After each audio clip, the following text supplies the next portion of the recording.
Yo, Trip lang, trip, pakinggan nyo to. trip, bakit? Trip, Trip lang. trip lang. Halika na tara, madali lang talaga. Pangako pagkatapos humihinga ka, padali na pare magliliwanag na. Kung di ka sasabay, maiiwanan ka. Ang isip ay wag na gawin pang dalawa, dahil isa lang ito. Ang gusto lang naman ito ay maging masaya. Para di ka mabato ay iwasan mo ang pananatili sa isang lugar. Ibig ko sabihin ay huwag ka papasakop sa takot, huwag ka papasakop. Kapag nangate, di ka matito isipin mo. Hinibad sa lahat ng karanasan mo dito sa mundo. Bilang tao, gano'n pa rin hindi nagbago. Pinakamasaya yung di pinlano. Kasi pag di mo ka alam, di mo nakakatakot pero exciting naman.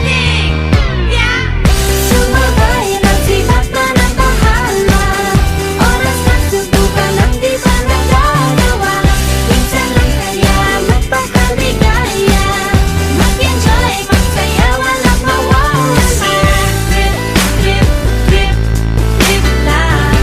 Trip, trip, trip, trip May lang. gusto kong gawin pero nangangamba na baka mga tao'y tawanan ka. Nais kumanta pero di mo forte. 5 piso lang naman ang karaoke. Go, basta sa bakanting lote. Joke, galingan kahit konti. Kahit rip, bigay lahat sa ginagawa mo. Na sa ganun ay walang masabi ang ibang tao. Sa ginagalawa nating mundo ay maraming loko-loko. Hindi mo naman inaano ano ba talaga ang kailangan nyo. Siguro ang trip ko'y trip nyo rin. Hindi nyo lang magawang gawin. Kung ganyan na sakyan mo na lang, wag ka na mag-alala.